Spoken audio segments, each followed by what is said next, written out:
सकारात्मक सोच को आओ सारे भारत में फैलाए, सकारात्मक ऊर्जा का आओ सब में संचार कराए।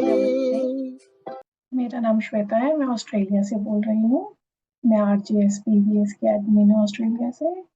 I am also author, motivational speaker and a lecturer.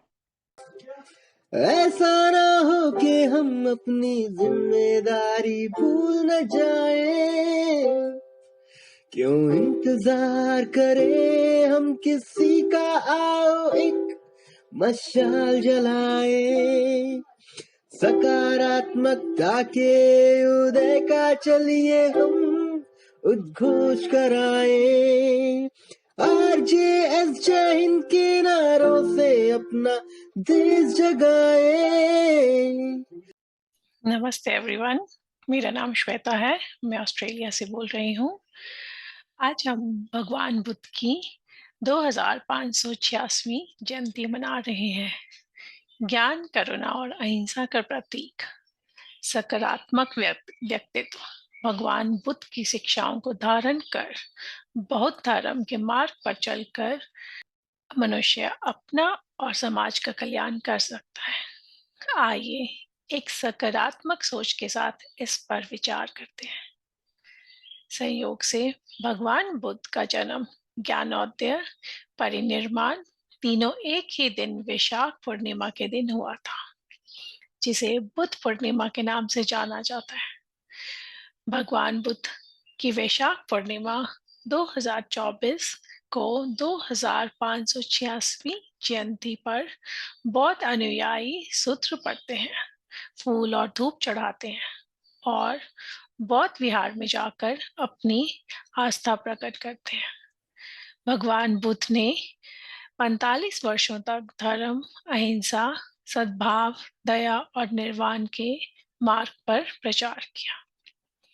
सत्य की खोज में हमारे शाक्य मुनि अपने शाही परिवार को छोड़कर तपस्वी का जीवन जिया और बौद्ध धर्म की स्थापना की।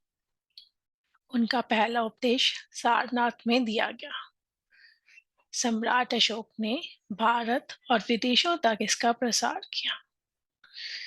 आज भगवान बुद्ध के अनुयायियों में चीन, Nepal, Singapore, Vietnam, Thailand, Japan, Cambodia, Malaysia, Sri Lanka, Myanmar, Indonesia तथा पाकिस्तान जैसे देश शामिल हैं। इन देशों में भी भगवान बुद्ध के अनुयायी बुद्ध पूर्णिमा मनाते हैं। भगवान बुद्ध बौद्ध धर्म के धार्मिक ग्रंथों के अनुसार बोधि वृक्ष पीपल के पेड़ के नीचे 7 साल तक तपस्या की थी और सर्वोच्च ज्ञान प्राप्त किया था।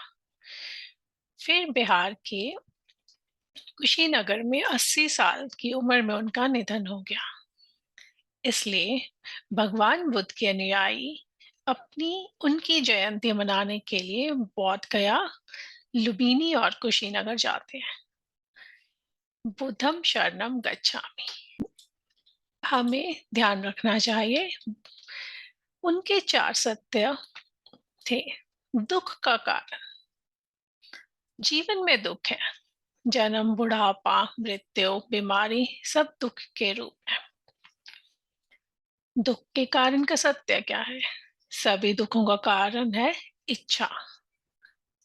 यह इच्छा या तृष्णा भौतिक वस्तुओं, शक्ति और आनंद के प्रति हमारी इच्छा होती है। दुख निरोध, हम दुख को कैसे समाप्त कर सकते हैं? तृष्णा का अंत करके दुख को समाप्त किया जा सकता है। यह मोक्ष या निर्वाण की अवस्था है। अष्टांगी मार्ग का पालन करके दुख का अंत किया जा सकता है। तो हमें भगवान बुद्ध से यह शिक्षा मिलती है, हमें अच्छे और सकारात्मक विचार रखने चाहिए। हमें अपने मन को कंट्रोल करना चाहिए, मन को वश में रखना चाहिए। सत्य बोलना, मीठी वाणी और प्रेम पूर्वक बोलना चाहिए।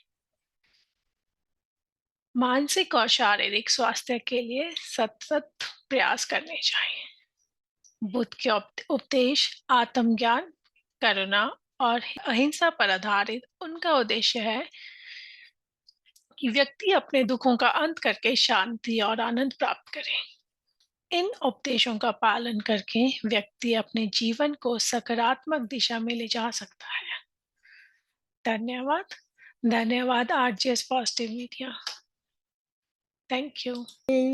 आरजेएस जय हिंद के नारों से अपना देश जगाए, आरजेएस वंदे मातरम से सारी सरकार जगाए।